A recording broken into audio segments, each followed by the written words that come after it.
Assalamualaikum warahmatullahi wabarakatuh.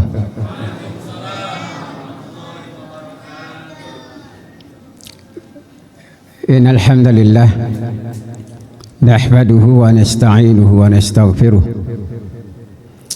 wa na'udzu billahi min shururi anfusina wa min sayyiati a'malina. May yahdihillahu fala mudilla lahu wa may yudlilhu fala hadiya lahu. Ashhadu an la ilaha illallah wahdahu la syarika lah wa ashhadu anna Muhammadan abduhu wa rasuluhu la nabiyya ba'dah.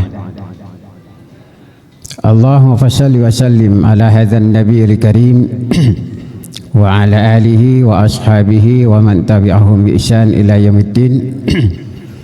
Amma ba'du, fa ya ibadallah usikum wa iyaya bittaqwallahi faqad fazal muttaqun. Qala Allah Ta'ala fil Qur'anil Karim, a'udzu billahi minasyaitonir rajim. Bismillahirrahmanirrahim. Wasari'u ila maghfiratin min rabbikum wa jannatin arduha as-samawati wal ardu u'iddat lil muttaqin.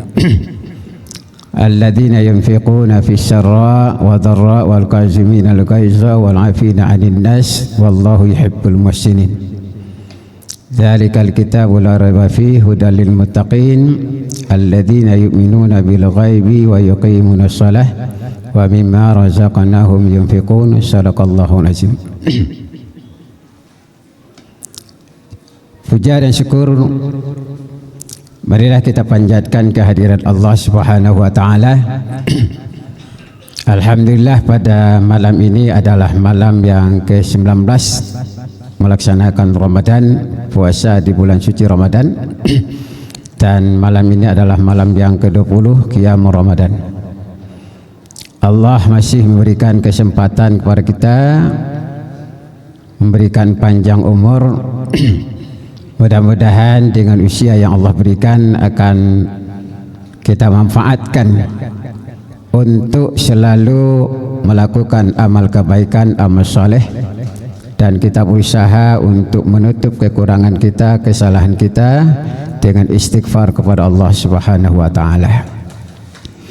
Salawat dan salam kita selalu mohonkan kepada Allah, semoga tercurahkan dan terlimpah kepada junjungan kita yakni Nabi besar Muhammad sallallahu alaihi wasallam, pada keluarganya, para sahabatnya, tentu kepada kita umatnya. Mudah-mudahan termasuk umat yang beliau cintai dan kita mendapatkan syafaat nanti di yaumil qiyamah. Amin ya rabbal alamin. Yang saya hormati Ketua DKM, Pengurus Masjid Ibnu Sabil, bapak-bapak dan ibu-ibu, para jamaah, para syaimin yang telah hadir pada malam ini, mudah-mudahan dipanjangkan umurnya oleh Allah dan diberikan kesehatan yang sempurna. Amin ya rabbal alamin. Bapak-bapak dan ibu-ibu jamaah rahimakumullah, salah seorang sahabat Rasulullah yang merupakan mantu dari Rasulullah SAW adalah Utsman bin Affan. Utsman bin Affan ini adalah digelari dengan Nur Zul Nur Aini, orang yang mempunyai dua cahaya. Kenapa? Karena beliau menikahi dua putri Rasulullah SAW. Utsman bin Affan adalah seorang sahabat yang sangat cepat tanggap ketika ada penawaran dari Rasulullah SAW tentang kenikmatan surga Allah. Salah satu di antaranya adalah ketika para sahabat dan Rasulullah SAW hijrah ke Madinah, maka di saat itu terjadilah pacaklik, terjadilah musim kemarau yang panjang, sehingga kekeringan atau kekurangan air yang luar biasa. Maka sahabat mengadu kepada Rasulullah SAW bahwa terjadinya kekurangan, maka kaum muslimin amat sulit mendapatkan air. Nah, ketika itu Rasulullah SAW menawarkan kepada para sahabat, siapa di antara sahabat yang mau membeli air tersebut? Dan kebetulan memang yang punya air itu, yang punya sumur itu adalah orang Yahudi, yang merupakan mata pencaharian Yahudi adalah dari air tersebut. Income-nya adalah dari air, penjualan air. Beliau menjual, orang Yahudi itu menjual air sesuai dengan keinginannya, dengan harga yang sangat tinggi. Lalu kata Rasulullah SAW, siapa yang mau membeli sumur itu, kata Nabi, maka Allah akan ganti dengan surga. Maka Utsman bin Affan langsung menanggapi dan langsung mencari yang punya sumur tersebut. Lalu Utsman menawar akan sumur itu dan akan membeli sumur tersebut. Akan tetapi orang Yahudi awalnya tidak mau. Kenapa? Yahudi berkata kepada Utsman, "Wahai Utsman, kalaulah sumur ini aku jual kepada engkau, saya tidak lagi punya mata pencaharian, maka saya tidak akan jual sumur ini." Kata Utsman, "Saya beli berapapun yang engkau tawarkan, engkau tinggal menyebutkan angka-angkanya." Lalu kata Yahudi, "Saya tidak akan jual, wahai Utsman." Nah, kalau begitu kata Utsman bin Affan, engkau juallah kepada saya separuh, enggak usah semua. Separuh engkau yang punya, separuh saya yang beli. Engkau tunjukkan saja berapa harga yang engkau inginkan. Maka Yahudi berpikir, kalau begitu dia masih punya sumur dan dia mendapatkan kekayaan yang begitu banyak, dia mau jual kepada Utsman dengan syarat hanya separuh dari sumur tersebut. Jamaah sedang jamaah rahimakumullah. Akhirnya bagaimana caranya pemakaian dari air tersebut? Maka di saat itulah Utsman bin Affan berkata kepada Yahudi, "Wahai Yahudi, satu hari engkau yang punya dan satu hari saya yang miliki." Maka Yahudi ketika giliran dia juallah air itu dengan harga yang tinggi. Dan besoknya tibalah giliran Utsman bin Affan. Lalu Utsman bin Affan menggratiskan air itu kepada kaum muslimin, sehingga orang kalau membeli tentu dia beli sekedar kemampuannya, Pak. Tapi karena ini gratis, bukan saja dia persiapkan untuk hari itu, bahkan dia ambil air itu melebihi kebutuhan hari itu, sehingga besok dia tidak perlu lagi membeli kepada Yahudi. Akhirnya apa? Ketika giliran Utsman, orang mengambil air sekuat kemampuan mereka mengangkat air untuk persiapan satu hari atau 2 hari. Akhirnya kaum muslimin jamaah rahimakumullah, besok giliran Yahudi tidak satu pun orang datang membawa ember atau membeli air tersebut. Akhirnya kata Yahudi, berulang kali tidak ada yang datang membeli. Akhirnya sumur itu dijual kepada Utsman bin Affan semuanya. Jamaah rahimakumullah, apa yang saya maksud? Ada satu nasihat yang sangat berharga dari Utsman bin Affan ini. Apa kata beliau? Innal mu'min, sesungguhnya seorang mukmin harus mempunyai rasa takut dengan hal 6 persoalan. Orang mukmin harus takut kepada 6 hal. Yang pertama adalah ayyaqafa, orang mukmin itu harus takut ketika imannya dicabut oleh Allah ketika sakaratul maut. Ini kekhawatiran seorang mukmin. Orang mukmin itu harus khawatir ketika sakaratul maut imannya dicabut oleh Allah Subhanahu wa taala. Makanya para ulama, ada amal perbuatan manusia yang akan ada kemungkinan besar iman mereka itu akan dicabut oleh Allah apabila mereka melakukan atau meninggalkan amalan ini. Yang pertama adalah amalan salat. Jamaah rahimakumullah, ternyata untuk mendapat nitel ketakwaan manusia bukan saja dengan puasa.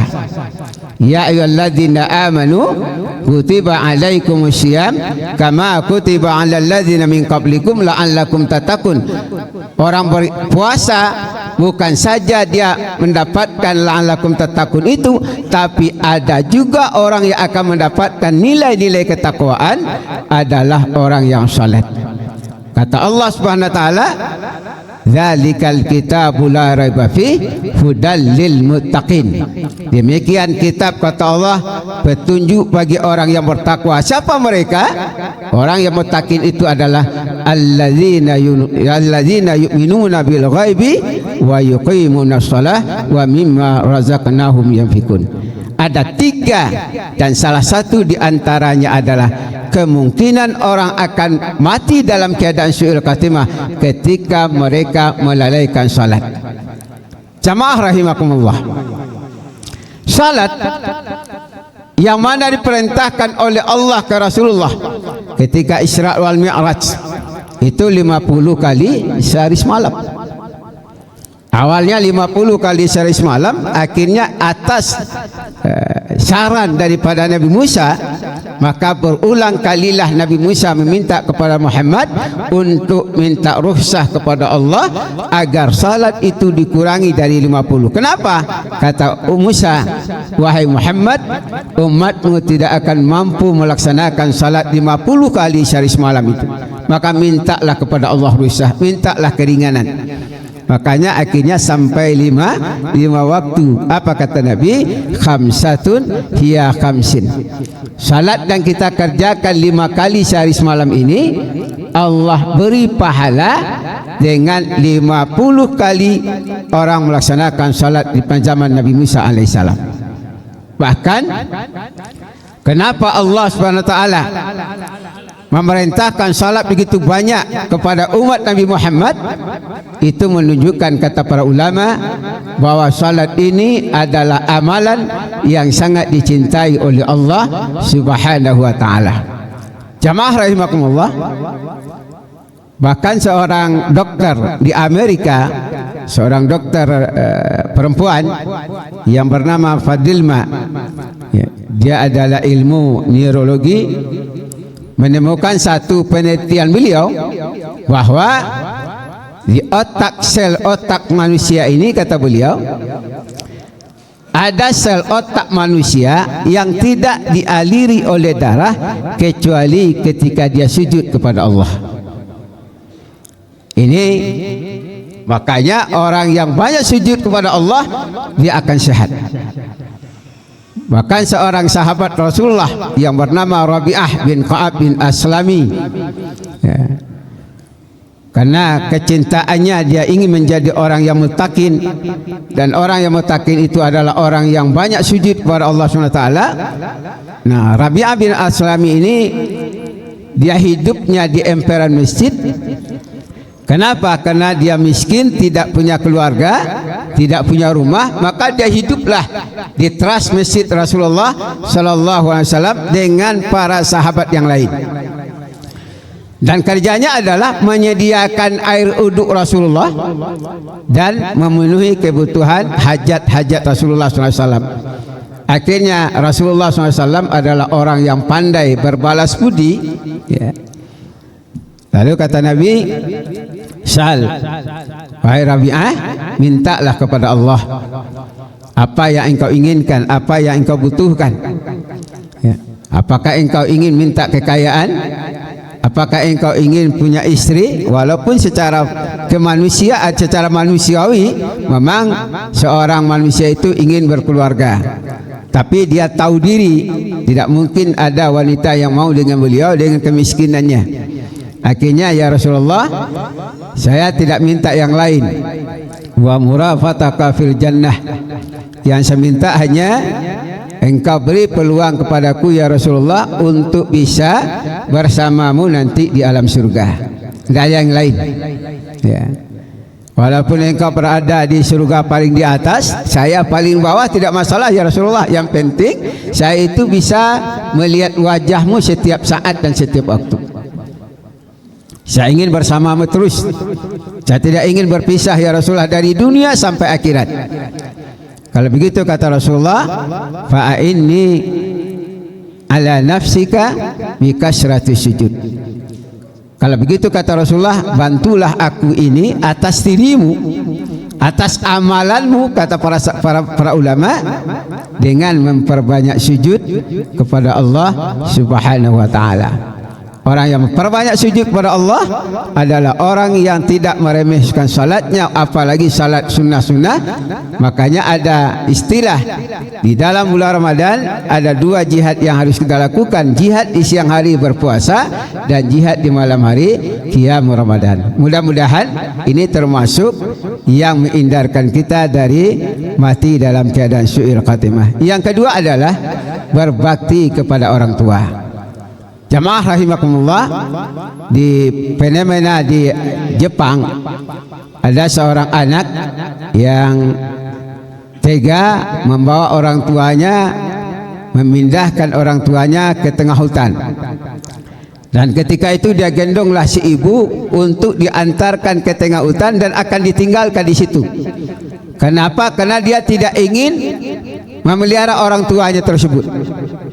Ini problema sosial yang terjadi. Akhirnya apa? Ketika si ibu digendong oleh anaknya, maka si ibu tadi setiap ranting kayu yang dia dapatkan, dia patahkan. Setiap ranting kayu yang dia dapatkan, dia patahkan. Akhirnya sampailah di tengah hutan. Sang anak meletakkan ibu di tengah hutan dan ibu berkata, "Wahai anak, apakah engkau tega meninggalkan ibu di tengah hutan seorang diri? Tidak ada orang lain, hanya ibu tinggal di tengah hutan ini." Sang anak karena sudah niat untuk meninggalkan ibunya, dia tidak menghiraukan. Akhirnya si ibu berkata, "Wahai anak, kalau engkau ingin meninggalkan ibu di dalam hutan ini tidak masalah." Ibu reda, ibu ikhlas wahai anak. Cara bahasa agamanya begitu, Pak. Tapi agar engkau selamat keluar dari hutan ini, agar engkau tidak tersesat keluar dari hutan ini, maka engkau lewatilah ranting-ranting kayu yang ibu patahkan tadi sebagai penunjuk bagimu untuk keluar dari hutan ini. Bayangkan bapak dan ibu, walaupun sang anak durhaka kepada ibunya, tapi sang ibu tidak ingin anaknya tersesat. Dia tetap memberikan jalan, memberikan kemudahan agar anaknya keluar dengan selamat. Inilah cinta dan sayang seorang ibu kepada anaknya. Berbeda dengan kita sebagai seorang anak. Ketahuilah kaum muslimin, ketika orang tua kita sudah tiada, maka separuh dari kehidupan ini akan hilang. Tanyalah kepada kita, orang-orang ini yang tidak punya lagi ayah dan ibu. Tidak ada lagi kesempatan bagi kita untuk berbakti kepada mereka, untuk membelanjai mereka, kecuali hanya memberikan doa kepada orang tua kita. Mudah-mudahan doa yang kita panjatkan kepada Allah untuk orang tua kita akan melepaskan dan tanda kebaktian kita kepada beliau, dan kita terjauh dari kematian yang dikhawatirkan oleh orang mukmin. Demikian saja yang bisa saya sampaikan.